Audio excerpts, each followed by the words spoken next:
I've got 5 o'clock. So with that, I would like to call this meeting to order and note that this is a meeting of our meeting that was begun on June 21st, Monday at 5 p.m. We're now reconvening today, June 23rd at 5 p.m. to continue this meeting.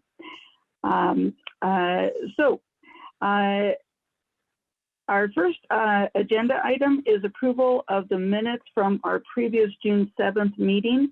However, the minutes were left out of our packet, and so we've not had a chance to review those minutes to approve them. And so, Chris Wheeler, I believe we can table that for our next meeting, at which point we can approve the minutes from this meeting and from the previous meeting. Is that okay, Chris? Yes, go ahead and ask for a motion to table go ahead and table it. Okay, is there a motion to table the approval of the June 7th meeting minutes? Is there a second? I'll second. All right, and Latrina, can you please call the roll? Kapler, Yes. Parmenter, Yes. You said Eamon, yes. White, Yes. Sherman, What was that? Sherman, Yes. Roberts. Yes. Okay, motion is approved. And I just want to let everyone know that occasionally Latrina's voice cuts out. So if you don't quite hear the name, I'll pipe up if I notice that and I have to repeat. All right, next item is approval of the claims. And so we have standard invoices in the amount of $439,573.77. Are there any questions about invoices? All right, seeing none, is there a motion to approve invoices? So moved. Second. And Latrina, please call the roll. Parmenter, Yes. Eamon, Yes. Roberts, Yes. White, Yes. Kapler, Yes. Sherman. Yes. Thank you. All right, standard invoices are approved. Next is utility bills in the amount of $186,330.84. Are there any questions or comments about utility bills? Seeing none, is there a motion to approve utility bills? So moved. Second. And Latrina? Eamon, Yes. I think it was me. thank you. White, Yes. Roberts, Yes. Sherman, Yes. Parmenter, Yes. Kapler. If that was Kapler, yes?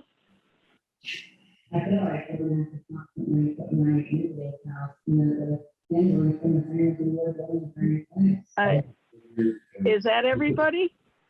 Yes. Okay, thank you. So that motion is approved. And then wire transfers in the amount of $379,179.24. Any questions on wire transfers? Seeing none, is there a motion to approve wire transfers? So moved. Second. All right. And Latrina, please call the roll. I'm hearing some background noise. So am I, and I'm trying to figure out where that's coming from. I hope it's not picking up from the outside, so bear with me and I'll get through this one and then I'll switch it over, if that's okay. Okay. Okay, sure. All right, White, Yes. Eamon, Yes. Sherman, Yes. Roberts, Yes.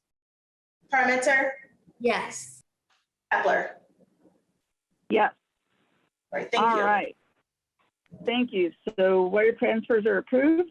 Next is customer refunds in the amount of $32.81. Any questions on customer refunds? Seeing none, is there a motion to approve? So moved. Second. And Latrina? Roberts, Yes. Eman,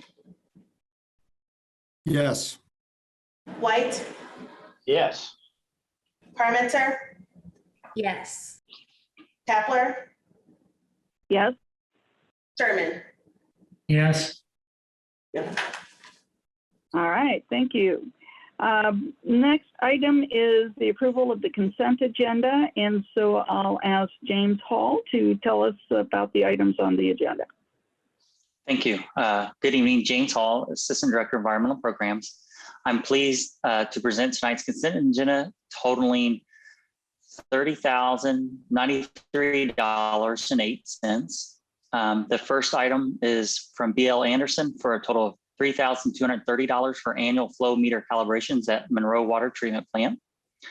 The second item is ATC Group Services LLC for $4,403.08 for groundwater statistical analysis for the Dillman landfill.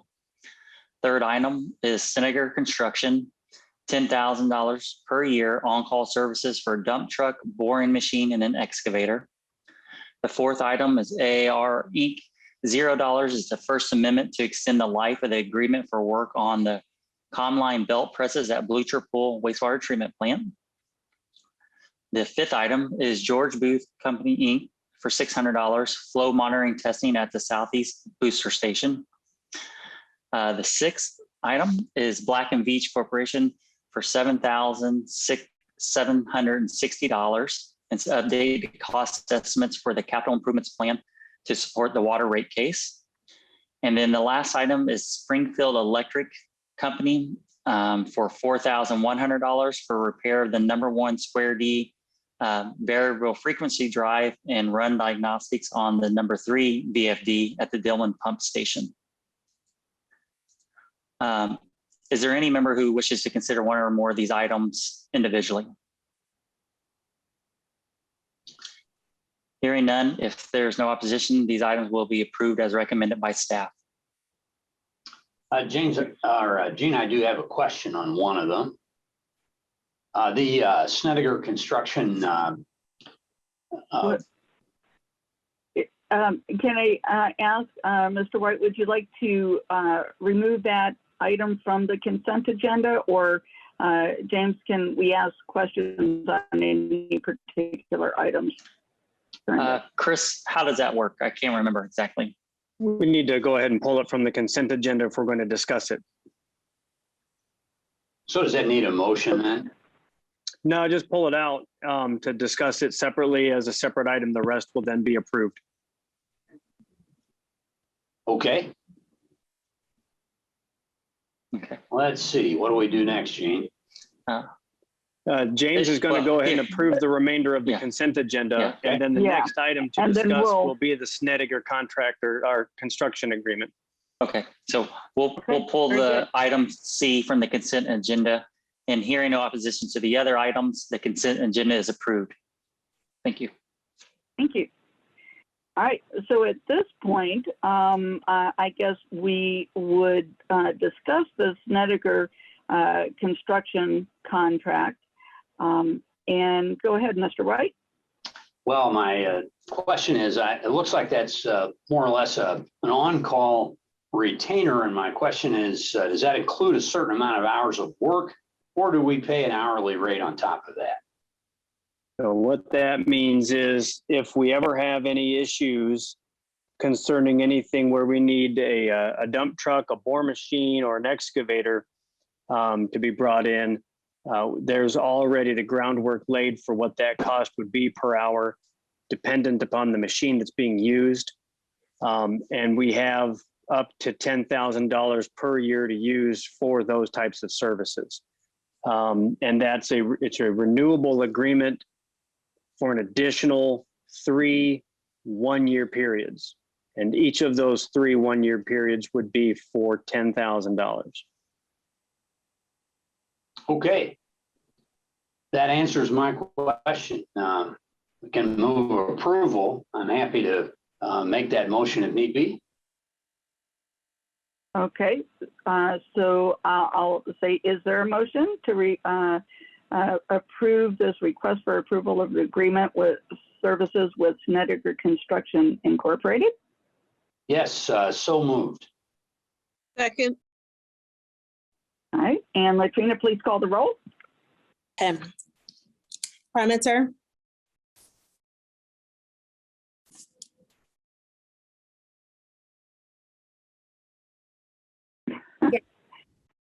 thank you. Kapler, Yes. Eman, Yes. Sherman, yes, White, Yes. Roberts. Yes. Thank you. All right, thank you very much. Motion is approved. And thanks, Kirk. We haven't had a chance to do that in a while, so it was good to navigate that. Oh, you got to give um, a couple of minutes to the newbie here on all these consent items. Thank you. Awesome. All right, next item on the agenda is a request for approval of an agreement with Corrosion Technologies, Inc. for a First Amendment for additional work to repair the bulk storage tank at Monroe Water Treatment Plant. And I guess Tom Axum will tell us about this. hello, Tom Axum, Operations, asking for your approval for an amendment to the contract with Corrosion Technologies in the amount of $12,127. This is for repair on one of our large fiberglass sodium hypochlorite tanks at the Monroe plant. Be happy to answer any questions. Are there any questions from the board? Hey, Tom, Agreement. is this, did something happen to it? I remember there was another issue where we had to clean something up and repair something, or is this just standard maintenance? No, we found a lot of corrosion. It's a fiberglass tank, and we got the tank a little bit low, and we could see that there was corrosion inside, and the fiberglass was actually flaking off. Mm-hmm. So that's why we need to repair. Thank you. Any other questions? All right, then is there a motion to approve this First Amendment for additional work? So moved. Second. All right, and Latrina, please call the roll. Roberts, Yes. Sherman, Yes. Parmenter, Yes. White, Yes. Kapler, Yes. Eman. Yes. Thank you. All right. Thank you. Thank you all. Now, the next 3 items, items 6, 7, and 8, were bid openings. The first was for a bid opening on the chemical feed system improvement at the Monroe Water Treatment Plant intake facilities. The second was a bid opening for chemical feed system improvement at Blucher Pool Wastewater Treatment Plant. And the third was a bid opening for Lindbergh Area Water Main Replacement Project. Those 3 bid openings were conducted at the beginning of this meeting on Monday, June 21st. And so they will not be considered at tonight's continuation. Next item, actually, before going to next item, I want to remind the public that at the end of the meeting, there's time for petitions and communications. And so you can do that if you're watching on Facebook Live. Please put a comment in our Facebook Live stream. And if you happen to be on Zoom, you can put a comment in Zoom, and we will read those in the meeting. Okay, so is there any old business from the board to consider? All right, any old business from staff? All right. Any new business from the board? Any new business from staff? No. Okay. And I believe there are no subcommittee reports for tonight. So we'll move to staff reports, and I'll turn this over to James Hall for that. Thank you. We just have a couple employee moves, and we've hired an intern. Clayton Rains was formerly in T&D labor. He is now in the engineering department as a utilities technician. Hunter Hollinsworth was a laborer in T&D. He's now a line person. And Jason Lasher is a new wastewater plant operator at Dillman. And Logan Schreiber is our new water quality intern. And that's all the staff reports I have for tonight. Okay. Yes, sir. Oh, and Mr. Sherman. Yeah, James, did the flooding the other night cause any big problems for us? Not that I'm terribly aware of, but I will let Brad and Brandon, who are on the call, correct me if I'm wrong, or Holly too, and Tom, because I know there's some stuff that happened down at the plant. So if any of the three or four of you want to jump in, please do. Yeah, I can jump in here and talk about the plants a little bit. The plants held their own. Of course, the water got really high, and at Dillman, we had to pump up to the EQ. The water actually did come out of the creek and got into our drying beds a little bit. But all in all, for all the rain we had, everything went really well at the plants. Okay, thanks.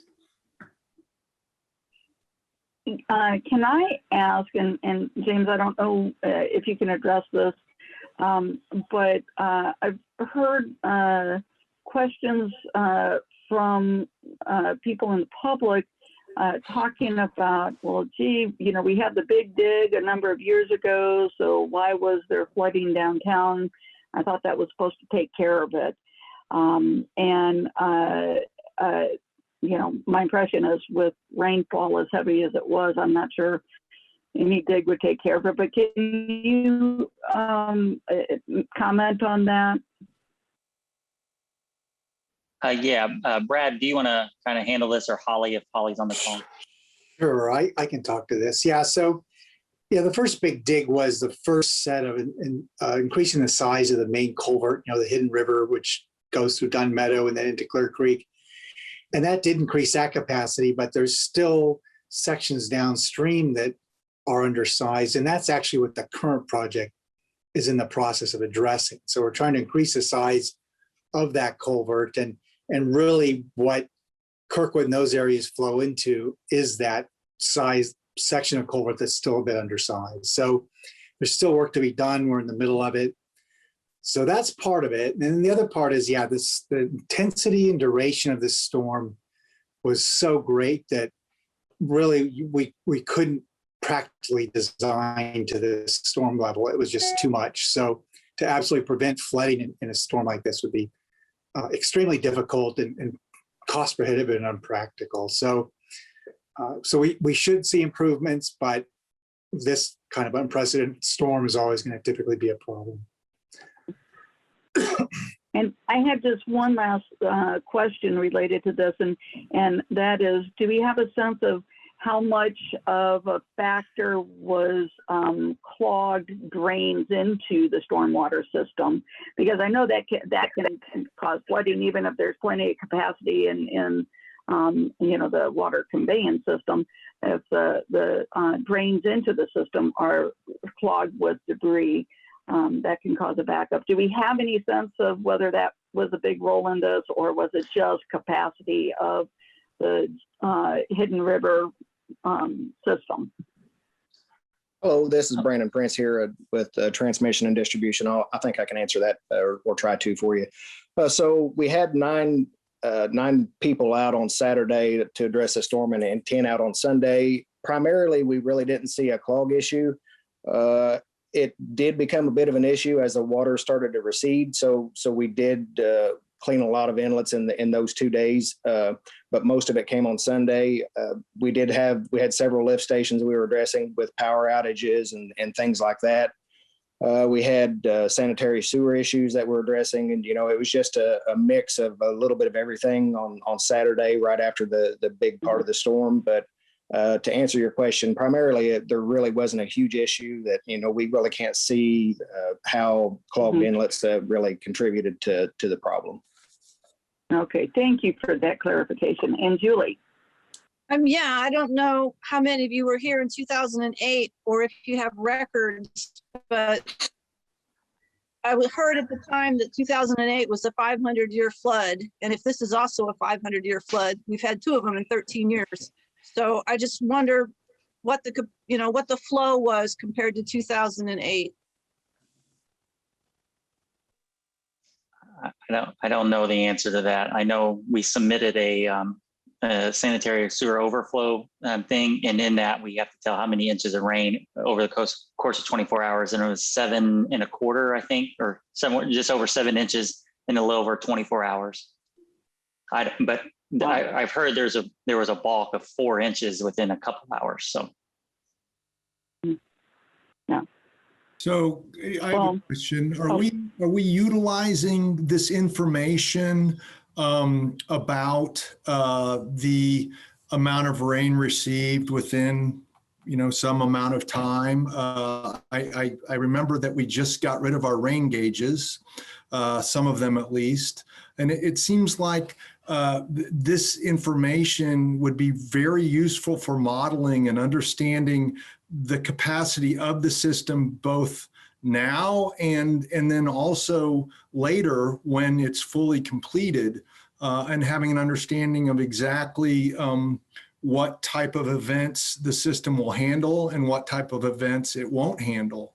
I'm hoping we'll utilize this information and record it so it can be used going forward in the future in some way. That's my first comment. And then I have a question. How much water, as a refresher, and there was a note in the chat for the EQ being the equalization basin. That's what the EQ stands for. But so that is a separate basin that's just to the north of the Dillman plant across Clear Creek. And I'm wondering what the capacity is, because I forget of the total number of million gallons that are there. But then also how many gallons were pumped up there this past weekend or Friday? So 2 questions: capacity, and then how much did we fill it up? Yeah, it was totally full.